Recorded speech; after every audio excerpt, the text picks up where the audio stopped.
પાલનપુર આવ્યો હતો, અહીંયા આ ભોજન રથ જોયો, મારા મિત્ર રવિભાઈ મળી ગયા. તો રવિભાઈને કીધું ચલો આપણે સાથે આજે આ ભોજન રથનો સ્વાદ ચાખીએ. તો ખરેખર અહીંયા સ્વાદ ચાખવા માટે નહીં, માત્ર સ્વાદ ચાખવા માટે નહીં, પરંતુ કેવા પ્રકારની સેવા અહીંયા આપી રહ્યા છે. એમના જેવું કામ કરવાવાળો બીજો વ્યક્તિ હજી સુધી મને મળ્યો નથી, જે આટલું બધું નાણાકીય આટલું બધું પોતાની જાતે કરતો હોય. મને આ 7-7 વર્ષના આયોજન કરીને ચલાવવા કોઈ નાની વાત છે? રાજનીતિ અને સમાજ નીતિને અલગ કરીને જ્યાં હરેશભાઈ ચૌધરી જ્યાં રથ ચલાવી રહ્યા છે સદભાવના ગ્રુપ ટ્રસ્ટ દ્વારા, 18 વર્ષથી પાણીની પરબ ચલાવતા હોય, લાખો રૂપિયા ખર્ચો થાય. આ રથ ચલાવવાનો પણ રોજનો ખર્ચો હજારો રૂપિયા છે. રવિભાઈ શું કેવું છે સદભાવના ગ્રુપ ભોજન રથને લઈને?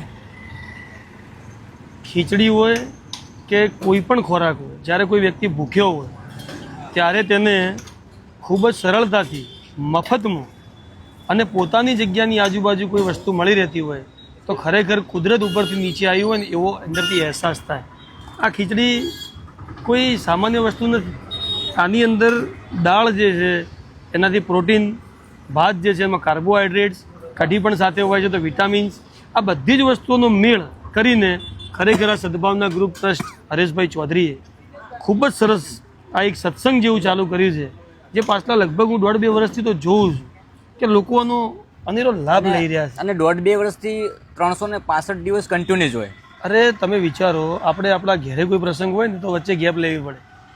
કોઈક એવો વિરલો હોય જે આ કરી શકે. આમ તો ઘણી જગ્યાએ લોકો એક કેળો કોકને આપતા હોય ને તો ફોટો પડાવે. અહીંયા નહીં કોઈ સોશિયલ વર્ક, નહીં કોઈ સોશિયલ મીડિયા, નહીં કોઈ ફોટા પડાવવાના, માત્ર માનવતાની મિસાલ બનીને સેવા કરવાની. આમાં બે વાત છે. ઘણીવાર એવું થતું હોય છે કે કામ ઓછું અને પ્રસિદ્ધિ વધારે, અને ઘણીવાર એવું થતું હોય છે કે કામ પણ વધારે અને પ્રસિદ્ધિ માપસરની એટલા માટે કે આવું દેખીને બીજાને પણ પ્રોત્સાહન મળે. તો એ પણ થવું જોઈએ, આ પણ થવું જોઈએ, એ પણ થવું જોઈએ. પણ ખરેખર રાજનીતિ અને સમાજ નીતિને અલગ કરીને જ્યાં હરેશભાઈ ચૌધરી જ્યાં રથ ચલાવી રહ્યા છે સદભાવના ગ્રુપ ટ્રસ્ટ દ્વારા, 18 વર્ષથી પાણીની પરબ ચલાવતા હોય, લાખો રૂપિયા ખર્ચો થાય. આ રથ ચલાવવાનો પણ રોજનો ખર્ચો હજારો રૂપિયા છે. પણ એ વ્યક્તિને એવું છે કે મારું પાલનપુર છે, લોકો ખાવા જોઈએ, લોકોનું પેટ ભરાવવું જોઈએ, રોજ ભરાવવું જોઈએ, એવું નહીં કે અઠવાડિયામાં 2 દિવસ. આ જે ભોજન રથનો લાભ લે છે એ પણ મારા જ લોકો છે, આવું સમજીને.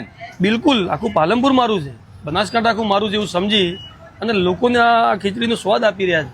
સમાજ નીતિ કહેવા છે, હું તો ચોક્કસ સમાજ નીતિ કહીશ, કારણ કે રાજનીતિ તો આખી અલગ વસ્તુ છે. એમાં તો 5 વર્ષે એકવાર લોકોને દારૂ આલો, પૈસા આલો, ભ્રષ્ટાચાર કરો, પૈસા કમાઓ, એ રાજનીતિ છે. સામ દામ દંડ ભેદ કરીને ચૂંટણી જીતી લો, એ બધી રાજનીતિ છે. પણ હરેશભાઈ ચૌધરી આટલા વર્ષોથી મેં જોયા છે, વારંવાર વિદ્યાર્થીઓના પ્રશ્નો સોલ્વ કરતા જોયા છે, ગામના કોઈ પ્રશ્નો તો સોલ્વ કરતા જોયા છે, લોકોને જમાડતા જોયા છે, પાણી પાતા જોયા છે, કુંડા વિતરણ કરતા જોયા છે. તો બીજું તો શું હોય એનાથી વધારે?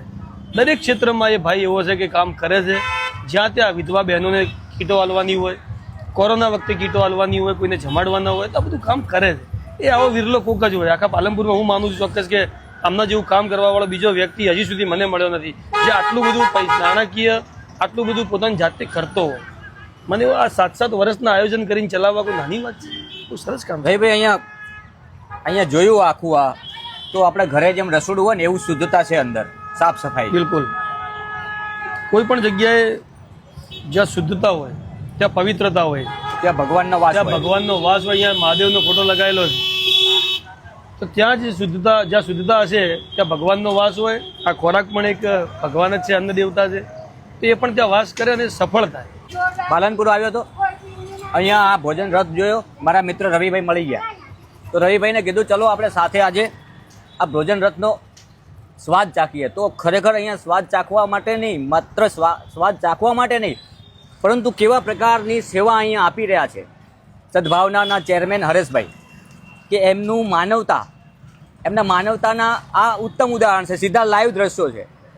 આપણે ખાલી બોલીને કહેવાનું એ અલગ વસ્તુ છે, પરંતુ માનવતાના ઉત્તમ ઉદાહરણ અહીંયા લાઈવ દ્રશ્યો જોઈ રહ્યા છો. રોજના પાલનપુરની અંદર હજારો લોકો આનો લાભ લે છે અને કન્ટિન્યુઅસ 365 દિવસ, એક પણ રજા નહીં. આપણે ક્યાંક જવું હોય ને, ગામડે કોઈ પણ નોકરી કરતા હોય તો રવિભાઈ આપણે રજા લેવી પડે છે. તો આમાં જે સેવા આપતા લોકોને પણ કંઈક કામ તો હશે ને? 100% હશે. તેમ છતાં કોઈ રજા નથી. કહું ને, આનું આયોજન હોય છે. આ ખાલી બમાબમ નથી કે લોકોને દેખાડી દીધું હું જમાડું છું પછી પટી ગયું, એવું નથી. આ એવું આયોજન છે કે હું જમાડું છું, આગળ જમાડતો રહીશ, સતત જમાડતો રહીશ અને આગલા 7 વર્ષનું આયોજન કરી કોઈ આલે ફાળો ના આલે તો ઘરના પૈસે કરવાનું, કોઈનો બર્થડે હોય, કોઈની જન્મતિથિ મૃત્યુતિથિ કંઈ હોય તો એ વખતે પણ લોકો ફાળો આપતા હોય છે, પણ એ ના આવે તો પણ ચાલુ રાખવું એના માટે પોતાના ખિસ્સા ભરેલા રાખવા પડે છે. અને આ સેવાનું કામ છે, આમાંથી લેવાનું કંઈ નથી, પણ માત્ર આનંદ લેવાનો. એક વાત જેમ કરી રવિભાઈએ કે પોતાના ખિસ્સા ભરેલા રાખવા પડે, બીજાનું પેટ ભરો ને તો ખિસ્સા તો આપોઆપ ભગવાન જ ભરે છે. અને એવી જ રીતે એ હરેશભાઈનું આ ચાલી રહ્યું છે. આજે ખરેખર અદ્ભુત સ્વાદ. એમ આપણે જે રીતના ઘરે બેસીને પરિવાર સાથે જમતા હોય છે, આરોગતા હોય છે, બધા લોકો અહીંયા જમે છે, એવું નથી. માત્ર ગરીબ લોકો નહીં, સારા સારા સજ્જન લોકો પણ અહીંયા આવે છે, પણ નિઃશુલ્ક છે. પણ સજ્જન લોકો શું કરે છે, અહીંયા ઓલી પાછળ દેખાય છે પેટીયામાં 10-20 રૂપિયા નાખી દેવા, એટલે એ પણ ભાવ છે એમનો. એક ભાવ એટલે પ્રોત્સાહન મળતું રહે, કંઈક ઇન્કમ હોય તો કંઈક લોકોને પણ થાય કે ચલો ભાઈ લોકો મારી નોંધ લે. તમારા મારા જેવા સારા લોકો જો આવી જગ્યાએ નોંધ નહીં લે તો પછી લોકો ધીમે ધીમે આ બંધ કરી દેશે. કેમ કે ગામમાં ભ્રષ્ટાચારીઓ, બુટલેગરો, ડાકુઓ, ગુંડાઓ જો આવા જ લોકો બજારમાં નીકળશે, ડરાવશે, ધમકાવશે, બીજા કામ કરશે તો સજ્જન માણસો ક્યારે બહાર નીકળશે? આવા કામ જે ચાલતા હોય, પાણીની પરબો ચાલતી હોય, છાસની પરબો ચાલતી હોય, જમાડવાનું ચાલતું હોય, કોઈ જગ્યાએ રામરોટી ચાલતી હોય, કોઈ વ્યક્તિ કોઈ બીજા વ્યક્તિને કોઈ મેડિકલમાં કોઈ લોહીના બાટલાની મદદ કરતો હોય, તો આવા લોકોને ખરેખર લોકોએ બહાર આવીને પ્રોત્સાહન આપવું જોઈએ, જેથી બીજા પણ આવું કરે અને લોકો આવું શીખે. રવિભાઈ, મેં સાંભળ્યું છે કે આ માત્ર આટલું જ કામ નથી સેવાનું હરેશભાઈનું, ઘણા બધા એવા કામ છે કે આપણે ગણી પણ ના શકીએ. મેં હાલ કીધું એમ કે બાળકોને સ્વેટર આપવાના હોય, અથવા બાળકોને પગ બળતા હોય તો ચપ્પલ આપવાના હોય, વિધવા સહાય કરવાની હોય, અથવા કોઈ જગ્યાએ કોઈ કીટ આપવાની હોય, લોકોને જમાડવાના હોય, ઘણા બધા કામ છે. 1-2 કામ તો હું ગણાઈ શકું એમ નથી.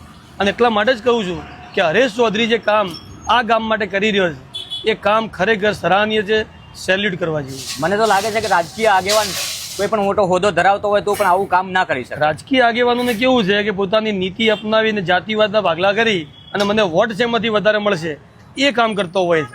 જ્યારે હરેશ ચૌધરી હજી સુધી કોઈ ઇલેક્શન તો લડ્યો નથી, પણ તેમ છતાંય પાછલા 18 વર્ષથી તો હું જોઉં છું, અમે સાથે છીએ 20 વર્ષથી, તો કોઈ જાતના કોઈ લાભ લાલચ વગર, કોઈ પણ પ્રકારની કોઈ સસ્તી પ્રસિદ્ધિ માટે પણ નહીં, સતત કામ કરી રહ્યો છે. હું એવું માનું છું કરોડો રૂપિયા એ પાલનપુર માટે વાપરી રહ્યો છે. ખૂબ ખૂબ આભાર રવિભાઈ અમારી સાથે જોડાવા બદલ. અને વિશેષ વાત હરેશભાઈ વિશે જે હું નહોતો જાણતો એ પણ મને આજે હરેશભાઈએ નથી વાકેફ કર્યો છે. ભાઈ રવિભાઈએ હરેશભાઈનું કામ જે છે એ આ રથ જોઈને જ ખબર પડે છે. આ હું આજે પાલનપુર આવ્યો તો પછી વહેલી સવારે એક દ્રશ્ય જોયું, આ તો એ આ ત્રીજી જગ્યાએ હું એમની પાછળ આવ્યો કે કેટલી જગ્યાએ આ હોલ્ટ થાય છે અને કેવા કેવા સમયે થાય છે. એક તો પરફેક્ટ ટાઈમ, જેમ કે સ્કૂલનો ટાઈમ હોય એમ, સવારે બાળક ભણવા જાય પછી બપોરે છૂટે એ જ ટાઈમ, એમાં બિલકુલ આગા પાછું નહીં. અને એ જ ટાઈમ 1 કલાક કોઈ પણ જગ્યાએ ઊભું રહેવાનું. જેટલા પણ આવે ભૂખ્યા અહીંયા શાંતિથી ભોજન, ઘર જેવો સ્વાદ અહીંયા માણે છે. કેટલાક સજ્જન માણસો પણ અહીંયા આવીને ભોજન લઈ શકે છે. આ કામ છે માનવતાનું નહીં, માનવતા ભર્યું કામ કરી રહ્યા છે હરેશભાઈ ચૌધરી, જેઓ સદભાવના ગ્રુપના ચેરમેન છે.